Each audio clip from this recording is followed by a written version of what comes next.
నమస్తే, welcome to Vijayakranthi voice of Telangana.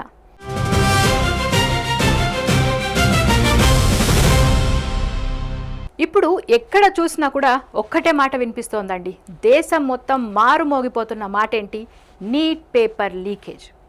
So కాక్రోజ్ల నిరసనలతో దేశ రాజధాని ఒకవైపు దద్దరిల్లిపోతున్న వేళ నీట్ పేపర్ లీక్ ఇష్యూపై ప్రధాని నరేంద్ర మోడీ ఒక కీలక ప్రకటన చేశారు. మన దేశ యువత భవిష్యత్తు, వారి సంక్షేమం కంటే తమకేది ముఖ్యం కాదని మోడీ చెప్పారు.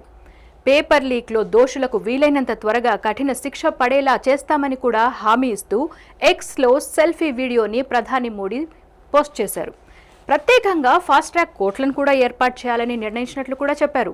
విద్యార్థుల భవిష్యత్తుతో ఆడుకునే వారిని ఎట్టి పరిస్థితుల్లోనూ వదిలిపెట్టబోమని స్పష్టం చేశారు.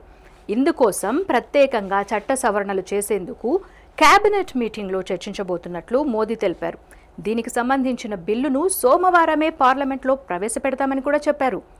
మరి ప్రధానమంత్రి మోడీ ఇలా ప్రకటన చేశారో లేదో ప్రతిపక్ష నేత రాహుల్ గాంధీ కూడా ఘాటుగానే స్పందించేశారండోయ్. అసలు యువత భవిష్యత్తును నాశనం చేసిందే బీజేపీ కదా అంటూ కౌంటర్ అటాక్ ఇచ్చేశారు.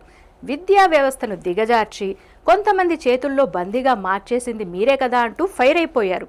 దేశ యువతకు ప్రధాని మోదీ క్షమాపణ చెప్పి విద్యాశాఖ మంత్రి ధర్మేంద్ర ప్రధాన్ను బర్తరఫ్ చేయాలని కూడా డిమాండ్ చేశారు. కంటి తుడుపు చర్యలు, ప్రకటనలు ఆపేసి కఠిన చర్యలేవో చేతల్లో చూపించాలని రాహుల్ అన్నారు.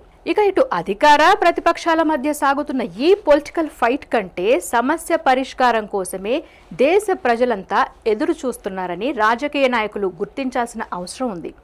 సో కేంద్ర ప్రభుత్వం తీసుకునే చర్యలు ఎలా ఉండబోతున్నాయో చూడాలి. మరి వ్యూవర్స్, ఈ అంశం ఎప్పుడు కొలిక్కి వస్తుందని మీరు అనుకుంటున్నారో మీ అభిప్రాయాలను కామెంట్ రూపంలో చెప్పండి. ఈ వీడియో నచ్చితే లైక్, షేర్ చేయండి. మరిన్ని అప్డేట్స్ కోసం మన విజయక్రాంతిని సబ్స్క్రైబ్ చేసుకోండి.